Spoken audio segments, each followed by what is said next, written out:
부활하신 예수님을 만나면 삶이 변합니다 라는 제목으로 말씀을 좀 같이 나누겠습니다. 정신병원의 한 소녀가 입원을 했습니다. 입원했다기보다는 수용을 당했지요. 왜냐하면 이 소녀가 갑작스럽게 성격이 개팍해지기 시작하면서 지나가던 사람이든 누구든 갑작스럽게 이렇게 공격하기 시작하는 겁니다. 그러면서 이렇게 굉장히 불안한 증세들을 보이기 시작하는 거예요. 그래서 가족들이 도저히 안 되어서 정신병원에 입원을 시켜요. 그런데 정신병원의 의사가 이 소녀를 계속해서 치료하고 하는데 아무리 치료해도 좋아질 기미가 보이지 않습니다. 그래서 의사는 회복이 좀 불가능하겠다라는 진단 결과를 내립니다. 그렇게 해서 이제 정신병원에 수용이 되어서 살아가고 있습니다. 그러다 보니까 시간이 가면서 처음에는 좀 찾아오던 가족들도 또 부모님들도 시간이 가다 보니까 더 이상 찾아오지 않습니다. 부모님들도 찾아오지 않고 또 형제들도 찾아오지 않고 그래서 아무도 찾지 않는 그런 고독한 생활들을 정신병원에서 하게 되어집니다. 그런데 이 병원에 근무하는 한 간호사가 매일마다 과자를 사들고는 이 소녀를 찾아가기 시작합니다. 그리고는 그냥 말을 해도 듣는 둥 마는 둥 늘 허공만 감정 없이 쳐다보고 있는 이 소녀에게 계속해서 주저리 그냥 이야기를 합니다. 그러면서 꼭 이제 마지막 일어나려고 하면서는 꼭 그렇게 이야기했습니다. 애니, 내가 너 정말 사랑해. 그러면서 꼭 이렇게 안아주고 나가고 했습니다. 그런데 아무리 이 간호사가 와서 매일마다 이렇게 가져도 주고 대화도 하고 내가 너 사랑한다 라고 말을 해도 좋아질 기미가 보이지 않습니다. 실제 저도 정신병원에 입원하신 분들을 케어한 적이 있는데요. 정신병원이 폐쇄된 정신병원에 들어가서 만나보면 감정이 아예 없습니다. 그리고 가서 만나도 사람을 투명인간 취급합니다. 아무리 이야기해도 듣지도 않고요. 그냥 늘 먼 산만 쳐다보는 게 정신병원에 입원해 있는 사람들의 또 모습이기도 합니다. 그런데 이제 이 간호사가 가고 또 가고 만나는 삶을 한 6개월 정도 계속 지속하다 보니까 어느 날부터 이 소녀가 갑작스럽게 이제 조금씩 변화가 보이기 시작하는 겁니다. 얼굴에 조금 이렇게 미소를 띠기 시작하고 또 간호사가 문을 열고 가면 반가운 얼굴을 하기도 하고 그러면서 시간이 가면서 이 앤이라는 소녀가 좋아지기 시작하더니 완전히 회복이 되어 버렸습니다. 그래서 정신병원에서 나오게 되었어요. 그런데 어느 날 신문을 보게 되어집니다. 그런데 그 신문에 기사를 읽고는 굉장히 중대한 결심을 하게 되어집니다. 그 신문의 기사는 구인 광고였습니다. 보지도 못하고 듣지도 못하고 말하지도 못하는 이 삼중고를 겪고 있는 헬렌 켈러라는 이 여자아이를 돌볼 사람을 구하는 광고였던 거예요. 그래서 이 앤이라는 이 소녀가 이 광고를 보고 마음이 끌렸어요. 마치 자신은 말할 수 있고 자신은 들을 수 있고 볼 수도 있었지만 이 정신병원에서 말도 못하고 봐도 보지 못하는 척하고 들어도 듣지 못하고 살았던 그런 사람들을 생각하니까 너무 이 헬렌 켈러가 안쓰럽게 보이는 거예요. 그렇게 해서 이 헬렌 켈러를 맡아서 가르치기 시작합니다. 여러분, 이 소녀가 여러분이 잘 알고 있는 헬렌 켈러의 교사였던 앤 셀리번 선생님이십니다. 여러분, 이 간호사, 이름도 모르는 이 간호사를 만나서 이 간호사로부터 따뜻한 사랑을 경험하니까요.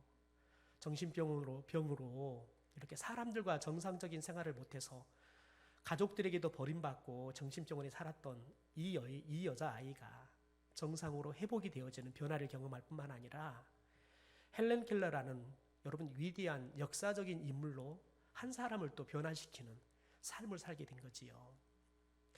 사람은 누구를 만나느냐 또 어떻게 만나느냐에 따라서 인생이 완전히 달라져 버립니다. 오늘 우리가 오늘 보고 있는 말씀이 그런 이야기입니다. 특별히 오늘 말씀은 엠마오로 내려가는 두 제자에 대한, 예수님의 두 제자에 대한 이야기입니다. 특별히 13절부터 이 말씀이 시작이 돼요. 우리들은 좀 시간 관계상 28절부터 봤는데요. 13절부터 이 말씀이 시작이 되어지는데 13절에 첫머리에 이렇게 시작이 됩니다.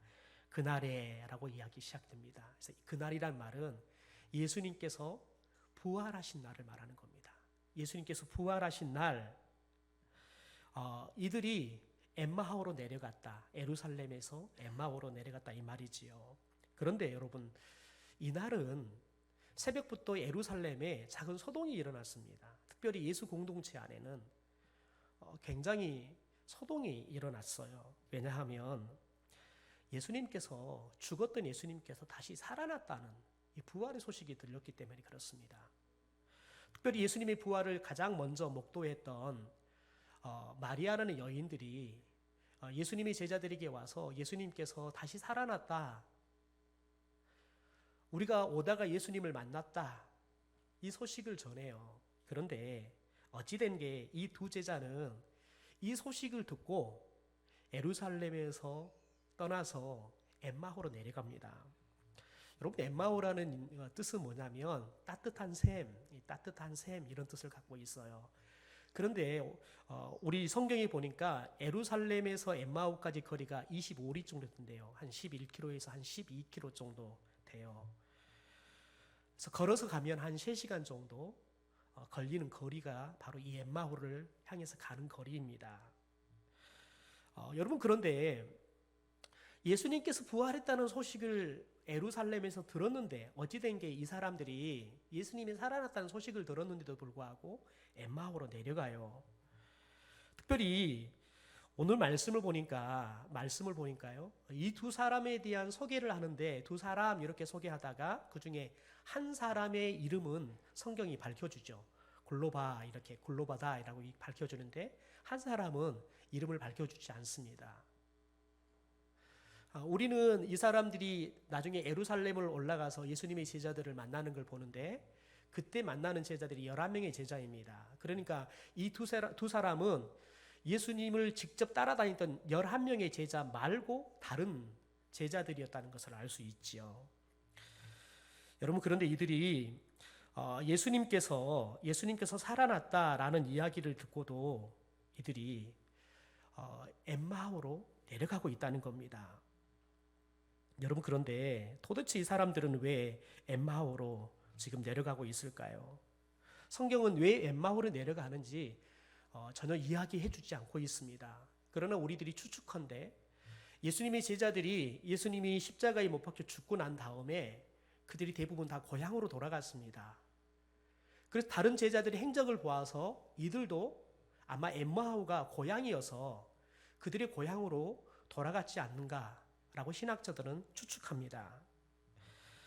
여러분, 그런데 지금 이 두 사람이 예루살렘을 떠나서 엠마오로 내려가고 있습니다. 그런데 한참 엠마오로 향해서 내려가는데 이들이 무엇을 이야기하냐면 예루살렘에서 일어났던 이야기들, 또 예수님에 대한 이야기들을 서로 이렇게 질문도 하고 대답도 하면서 이렇게 도란도란 이야기를 하면서 내려가고 있는 거예요. 그런데 한참 내려가고 있는데 예수님께서 이들에게 나타나기 시작하는 거예요. 마치 그냥 예수님께서 그들의 뒤를 따라오는 일행처럼 따라오다가 이들과 함께 걸어가기 시작합니다. 여러분, 그러다가 예수님께서 이들과 함께 이제 대화를 시작하지요. 그런데 여러분, 이들이 예수님을 보고도 예수님인 줄을 알아보지를 못합니다. 오늘 성경에서는 그 이유를 16절에 이렇게 밝히고 있습니다. 그들의 눈이 가리워져서 그인 줄, 다시 말해서 예수님인 줄을 알아보지 못했다라고 이야기를 해요. 여러분, 생각해 보십시오. 지금 이들은 눈이 보여요. 그러니까 엠마오를 향해서 두 사람이 지금 멀쩡하게 걸어가는 거죠. 그런데 성경은 눈이 가려졌다라고 이야기를 해요. 눈이 가려졌다. 그러니까 지금 이 눈이 가려졌다는 말은 육체적인 시력을 상실해버렸다는 것이 아니라는 것을 우리는 추측할 수 있습니다. 여러분, 제가 어린 시절에 저희 어머니 아버지가 장사를 좀 하셨어요. 그래서 늘 시장에 가서 장사를 하는데 저를 데리고 다녔어요. 그런데 어느 날 어머니께서 이제 장사를 하시다가 시장을 좀 봐야 돼서 아버지에게 저를 맡기고는 다른 시장을 보러 나가셨다가 왔는데 아버지는 술이 고주망태가 돼가지고 자고 있는 거예요. 근데 제가 없는 거예요. 그래가지고는 이 자고 있는 아버지를 깨워서 도대체 영배 어디 있냐고 물어봐도 술이 취한 아버지가 뭘 알겠습니까? 그래서 아버지도 그냥 정신이 번쩍 들어가지고 두 분이 저를 찾으러 다니셨대요. 그런데 제가 아버지는 자고 엄마는 없으니까 막 울고 왔더래요. 어디로 왔냐면 평상시에 장사를 하는데 엄마 아빠가 자주 가는 가게가 있는데 그 가게로 제가 간 거예요. 그래서 그 사장님이 저를 안고 왔는데 아버지는 자고 있고 엄마는 없고 그러니까 이제 이 아이가 우니까 좀 시장에서 뭐 맛있는 거 사준다고 저를 데리고 간 거예요. 근데 이제 엄마랑 아버지는 제가 없으니까 찾으러 시장 바닥을 이제 부르고 다닌 거지요. 그런데 저희 어머니께서 그냥 영배야 소리치면서 막 저 앞에서 오더래요. 그래서 이 사장님이 저를 안고 가는데 당연히 엄마가 저를 알아볼 줄 알았대요. 근데 영배야 소리치고 막 지나가더래요. 여러분 생각해 보세요. 저를 애타게 찾으러 다니는 그 엄마가 지나가는데 저를 못 알아보고 지나가는 거예요. 왜 그럴까요? 혼이 나간 거예요. 정신이 나간 거예요. 눈은 떠서 보이는데 정신이 나가니까요. 아들이 안 보인 거예요. 그래서 그 사장님이 지나간 엄마를 잡아다가 여기 영배 여기 있다고. 그래서 어머니께서 심심하면 그래요. 아이고 내가 너 어릴 적에 잊어버려 버렸다고. 말 안 들으면 그때 잊어버릴 걸. 이런 말씀도 하시고 그러셨어요. 여러분 사람이 눈이 잘 보인다 그래서 모든 걸 다 보는 건 아니라는 거예요. 어떨 때는 보고도 안 보이는 경우가 있다는 거예요. 도대체 여러분 이 두 제자가 예수님을 뻔히 보고도 예수님과 이야기를 하고도 왜 이렇게 예수님을 못 알아봤을까요? 왜 이렇게 이들의 눈이 가려져 버렸을까요? 우리가 두 가지 이유를 좀 생각해 보려고 합니다. 첫째는 두 제자는 예수님이 돌아가셨다고 믿었기 때문에 그렇습니다. 예수님께서 돌아가셔 버렸어요. 그래서 예수님께서 십자가에 돌아가시는 것도 보았고 또 예수님께서 무덤에 묻히는 것도 봤어요. 그리고 이미 시간이 3일이 지나버렸어요. 그러니까 예수님께서 죽었다는 것은 기정사실이 된 거지요. 더군다나 여러분 사람들의 상식은 사람이 죽으면 다시 살아납니까? 안 살아납니까? 안 살아나요. 혹시 살아날까 해서 저희들이 3일장을 치르잖아요. 그래서 3일이 지나서 묻어버리면 더 이상 살아난다는 믿음이 없어요. 근데 우리나라는 3호제를 지내려고 하죠. 왜 그럴까요? 살아났을까 봐요? 아니요. 혹시 짐승이나 이런 것들이 좀 무덤을 해치지 않았을까 돌아보러 가는 거예요. 무덤에 묻어버린 사람이 다시 살아났을까 확인하러 가는 게 아니라고요. 그러니까 한번 죽어버렸다 그러면 다시 살아나지 않는다고 우리들은 가지고 있어요, 생각을요. 그러니까 예수님이 죽어버렸다고 이들은 믿었어요. 여러분 그런데 예수님께서 살아난 거예요. 그런데 여러분 이들이 예수님이 죽었다고 믿는 것은 잘못된 겁니까? 아니면 맞는 사실입니까? 사실이었는데 사실이 아니에요. 예수님이 죽은 거 맞아요. 그런데 예수님께서 다시 살아나 버렸어요. 여러분 저와 여러분은 사람이 죽으면 다시 살아나지 않는다. 여러분 이게 사실입니까? 아니면 거짓말입니까?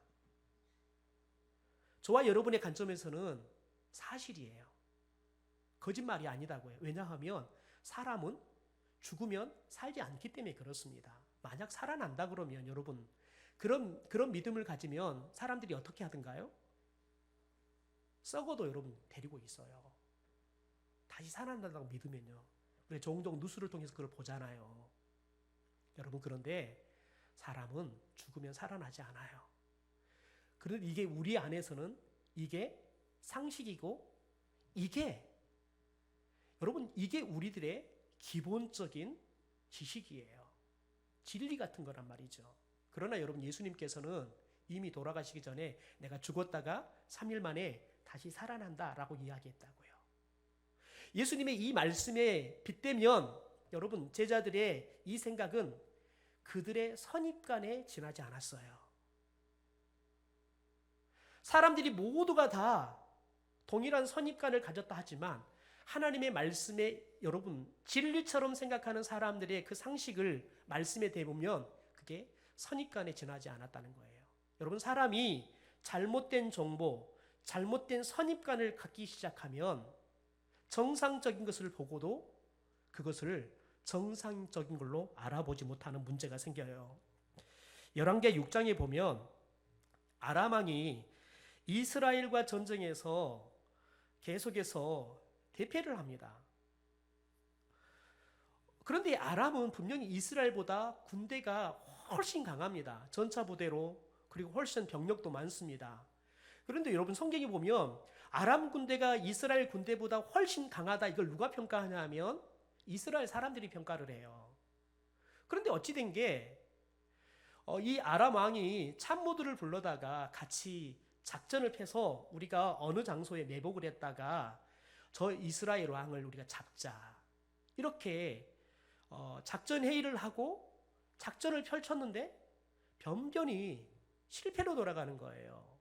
그래서 이 이스라엘 왕이 우리 안에 분명히 첩자가 있다, 그래서 첩자를 색출하는 작업을 합니다. 그런데 지휘관 중에 한 사람이 그렇게 이야기합니다. 왕이시여, 저희 중에 첩자가 있어서 그렇게 된 게 아니라 저 이스라엘 나라는 엘리사라는 사람이 있습니다. 그 엘리사라는 사람이 왕이 저희들과 이렇게 회의하고 작전을 짜는 것들에 대해서 다 알고 그들이 왕에게 알려줘가지고 왕이 변변히 그때마다 피해가지고 저희들이 작전에 실패했던 겁니다. 그러니까 이 아람 왕이, 야, 그러면 엘리사를 체포하자, 당장 엘리사가 어디에 있는지 알아봐라. 그랬더니 이 엘리사가 도단이라는 성에 있다는 것들을 파악하게 됩니다. 그래서 이 아람 왕이 군대를 보냅니다. 전차 부대와 또 많은 병사들을 밤에 보내가지고 이 도단성을 밤새 외워 쏴버립니다. 그래서 완전히 포위를 해버려요. 이제 아침에 해가 떴는데 이 엘리사의 사한이, 엘리사를 돕는 이 종이 이 도단성을 나갔다가 이 도단성 주위를 아람 군대가 뺑 둘러서 포위하고 있는 것을 보게 됩니다. 놀래가지고 이 사한이 엘리사에게 와서 이야기를 합니다. 엘리사여, 큰일 났습니다. 아람 군대가 우리를 완전히 포위해버렸습니다. 여러분, 그런데 그때 엘리사가 이 사한에게 뭐라고 하는지 열왕기야 6장 16절부터 17절의 말씀을 제가 현대어 성경으로 읽어드릴게요. 그러나 엘리사는 조금도 걱정할 것이 없다. 우리 편에는 더 많은 군대가 있다 하고 대답하였다.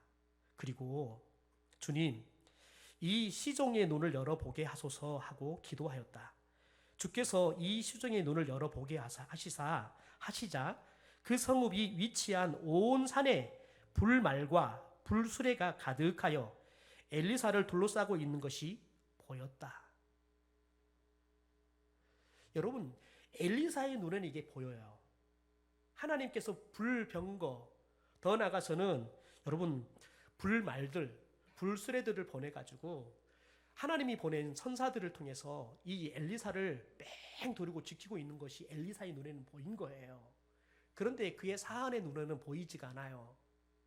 왜냐하면 사한은 저 아람 군대가 이스라엘 군대보다 훨씬 강하다는 생각을 갖고 있었어요.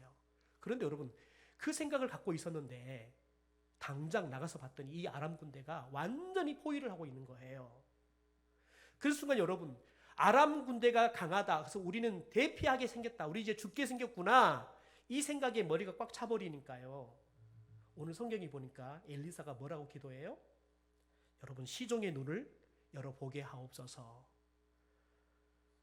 여러분, 이렇게 아람 군대가 우리보다 훨씬 강하다라는 편견을 갖기 시작하면 여러분 눈이 닫혀버리는 거예요. 그러면 하나님이 지금 불병거를 보내가지고 지키고 있어요. 근데 그게 보여요, 안 보여요? 안 보이는 거예요. 안 보인다고요. 여러분, 엘리사의 사안은 이렇게 그가 가지고 있던 생각, 여러분 그게 정확한 정보예요. 그런데 하나님 앞에서는 그게 편견에 지나지 않았다고요. 여러분, 그래서 하나님 앞에서 인간이 갖는 편견은 그들이 생각하기에는 그게 진리여도 여러분 그게 잘못된 판단을 내리는 선입관이 돼버릴 수 있다고요. 오늘 이곳에 우리들이 많이 예배합니다. 여러분, 예배당에 모여서 비가 오면도 불구하고 와서 예배를 드리는 여러분들은 예수 그리스도를 다 믿기 때문에 오늘 와서 예배를 드린 줄 믿습니다. 그런데 여러분, 그리스도인이라 하면 예수님을 믿고 따르는 사람들을 그리스도인이라고 말을 합니다. 그런데 목회를 하다 보면 종종 어떤 사람들을 만나냐면, 어떤 성도들을 만나냐면 예수님을 그냥 4대 성인 중에 한 사람 정도로 생각하고 예수님을 믿고 교회를 다니는 사람들이 종종 있습니다. 특별히 남자들 중에서 의외로 많아요. 여러분, 이 사람들이 교회를 다녀요. 그래서 그리스도인이라고, 당신 종교가 뭡니까? 그럼 기독교입니다 라고 이야기를 해요. 그래서 자기가 교회도 다녀요. 또 직분도 맡아요. 일도 열심히 해요. 그런데 중요한 거 뭐냐면 4대 성인 중에 한 사람으로 생각한다는 거예요. 그것을 굉장히 떳떳하게 목사 앞에서 이야기를 해요. 여러분, 그런데 4대 성인 중에 한 사람으로 생각한다는 건 뭐냐면 예수님께서 이미 죽었다고 믿는 사람이에요. 이 사람은 예수님이 지금 살아있어서 예수님이 나를 돕고 나와 함께한다는 믿음이 아니라 예수의 정신, 예수의 교훈을 따르며 살아갈 뿐이지 예수님이 지금 살아계셔서 나와 함께한다는 믿음이 없는 거예요. 여러분, 그러면 이게 믿음입니까? 믿음이 아닙니까? 사람들은 믿음이라고 말할 수 있어요. 그러나 성경은 이게 믿음이 아니에요. 성경은 믿음이 아니라고요. 썩어져 없어질 우상 숭배와 같은 거예요. 마치 여러분, 아론과 함께 금송아지를 만들어서 하나님이라고 섬겼던 이스라엘 사람과 다를 거 없는 거예요. 여러분, 그런데 이런 사람들이 가지고 있는 선입관들을 극복하고 예수님을 만날 수 있는 비결이 뭘까요? 열심히 성경을 보면 가능할까요? 열심히 교회를 다니면 가능할까요? 아닙니다. 우리는 전적으로 타락해서 우리 스스로가 하나님을 찾아갈 수 있는 사람은 단 한 사람도 없습니다. 그래서 사도 바울은 로마서 3장 10절과 12절 이렇게 말합니다. 성경에 이렇게 기록되어 있습니다. 의인은 없다. 한 사람도 없다. 깨닫는 사람도 없고 하나님을 찾는 사람도 없다. 여러분, 그래서 우리에게는 절대적으로 뭐가 필요하냐면 성령 하나님의 도우심이 필요합니다. 성령 하나님께서 우리에게 임하셔서 우리의 눈을 열어서 보게 해주실 때에만이 저와 여러분이 예수 그리스도를 보고 만나게 될 줄 믿습니다. 성령께서 우리에게 말씀을 깨닫도록 역사할 때만이 들리는 말씀이 깨달아지는 말씀이 될 줄 믿습니다.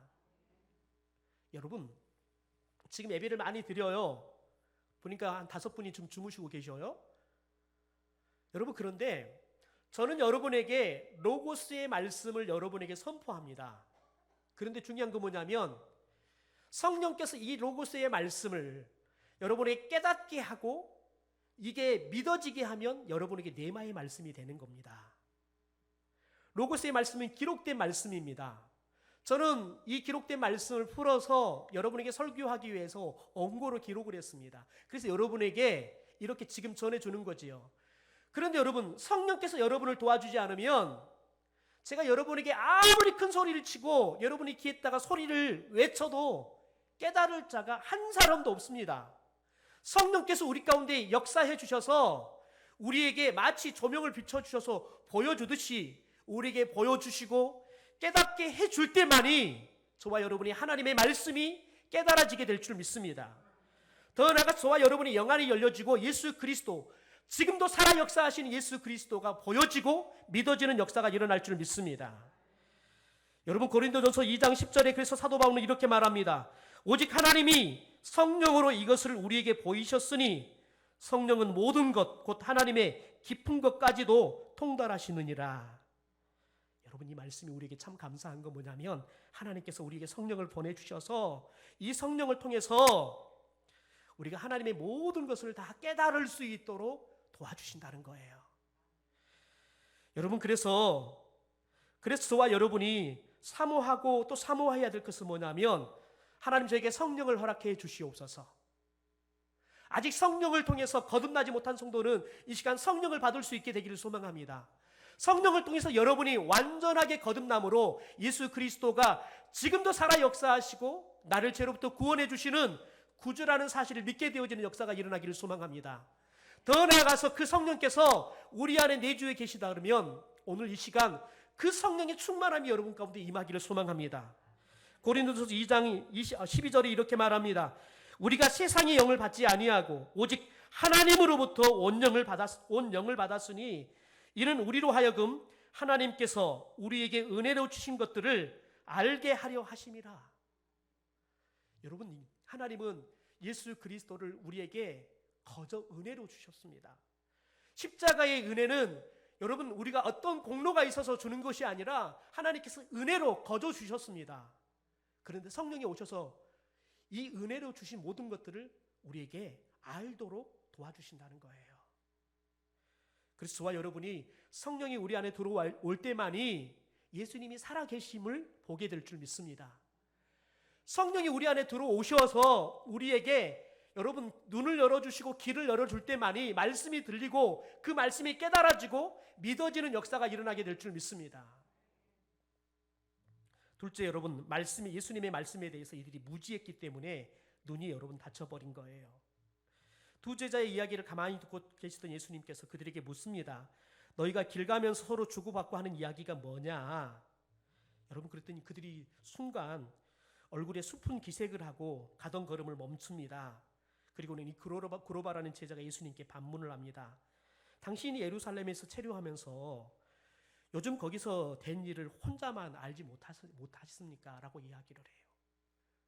왜냐하면 지금 엠마오로 내려가는 길을 가는 사람들은 다 예루살렘에서 내려오는 거예요. 그것을 봐서 당신도 우리처럼 예루살렘에서 체류하다가 더군다나 유월절을 지키기 위해서 대부분 유대인들 남자들은 다 예루살렘에 올라갔다 내려오는 거예요. 그러니까 지금 대부분의 남자들은 다 예루살렘에 있다가 내려오는 것이 맞아요. 당신이 예루살렘에 있다가 지금 내려오는데 그 예루살렘에서 있었던 일들을 당신 혼자만 지금 모른 것 같다라고 이야기를 해요.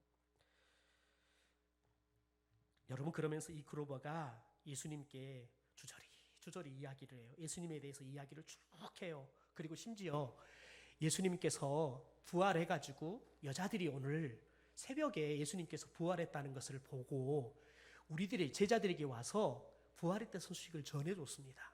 그들이 예루살렘을 떠나기까지 있었던 모든 이야기들을, 예수님에 관한 이야기들을 다 조조리 합니다.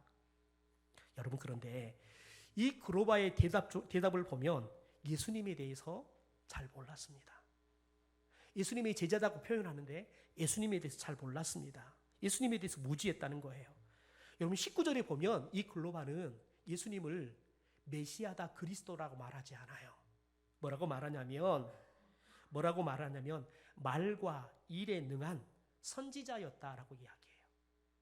말과 일에 능한 선지자였다.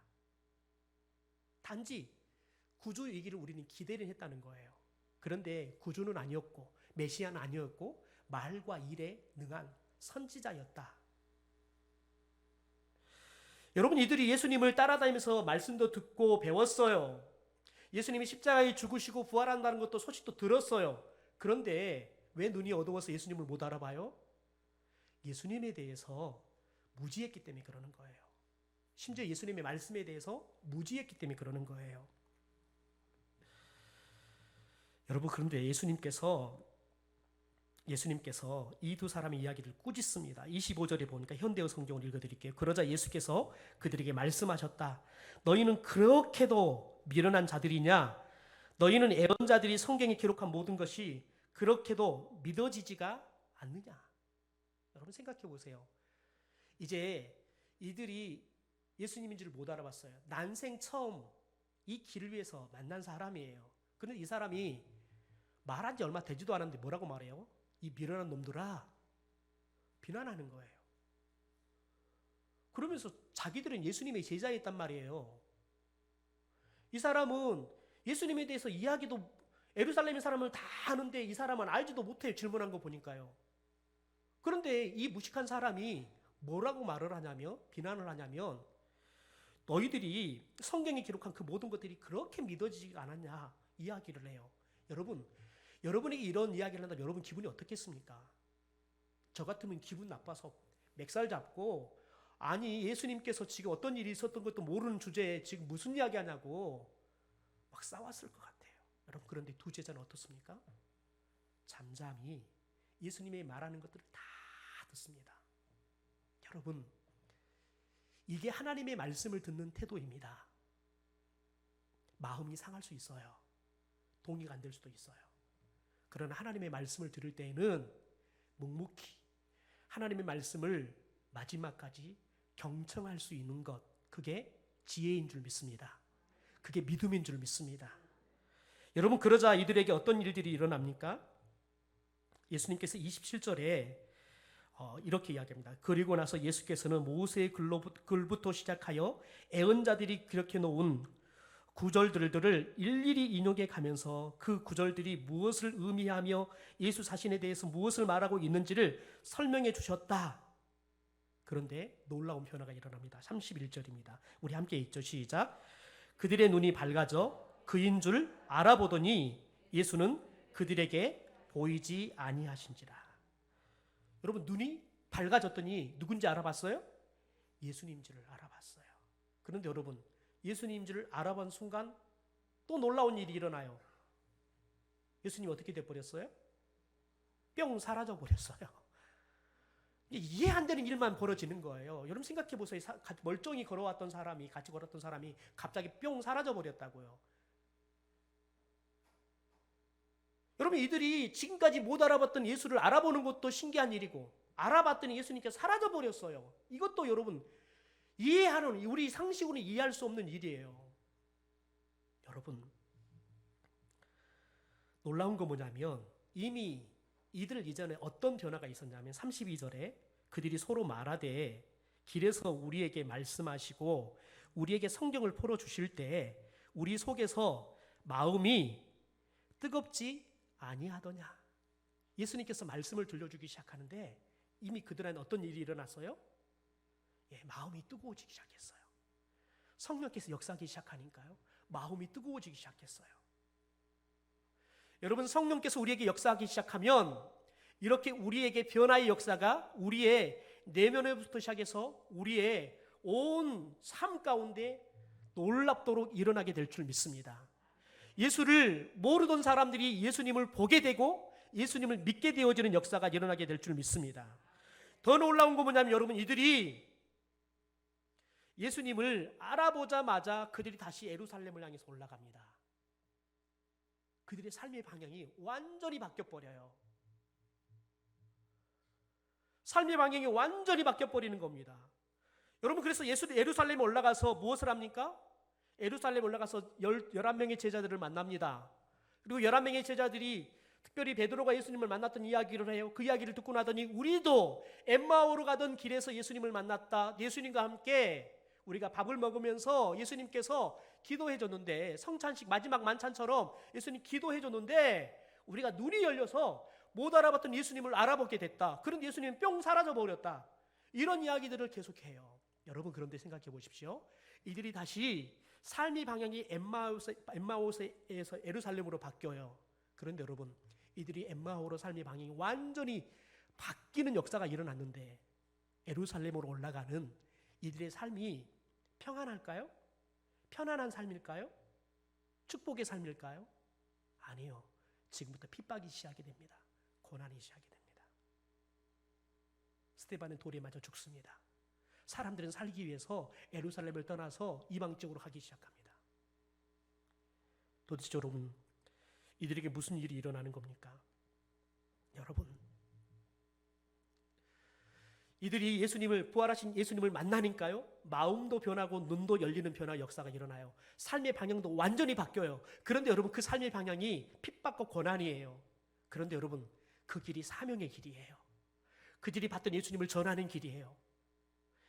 여러분, 그 길이 십자가의 길이고 핍박의 길임에도 불구하고 예수님을 만나면요, 그 사명의 길들을 갈 수 있는 힘과 능력이 생기게 될 줄 믿습니다.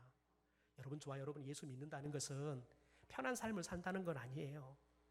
여러분, 오늘 우리가 편한 삶을 선택했다 그러면 그냥 집에 앉아서 그냥 가족들 모아서 여러분 전이나 볶아서 먹으면 얼마나 좋아요. 밥 잘해서 따뜻하게 먹고 텔레비전 볼 수 있으면 얼마나 편해요. 그런데 여러분, 불편하게 오늘까지도 그냥 얼굴을 고쳐가면서 옷을 입고 갈까, 더운 데는 부활절이니까 무슨 색깔 입고 갈까 고민하면서 이렇게 오늘 수고를 하잖아요. 오면서 또 오늘 부활절 헌금하라 그러네. 다른 때보다 돈을 더 내야 되네. 여러분, 이런 삶들을 왜 우리들이 해요? 저와 여러분이 예수 그리스도를 발견하면 우리가 손해보고 우리가 고난이 기다리고 있고 힘든 삶이지만 이 사명의 길들을 넉넉하게, 그것도 기쁨으로 걸어가게 될 줄 믿습니다. 사랑하는 성도 여러분, 오늘 부활하신 예수 그리스도는 저와 여러분을 위해서 부활하신 줄 믿습니다. 우리에게 부활의 산 소망을 주시기 위해서 부활하신 줄 믿습니다. 우리에게 예수 그리스도를 전하는 이 복음 전도의 사명을 주시기 위해서 부활하신 줄 믿습니다. 예수님을 만나고 우리의 삶의 방향이 바뀌고 더 나아가서 이분과 예수 그리스도와 여러분 동행하면서 그분의 살아계심, 그분의 도우심으로 저와 여러분이 또 다른 사람들을 변화시키는 설리반 선생 같은 인생을 살 수 있게 되기를 주님의 이름으로 축원합니다.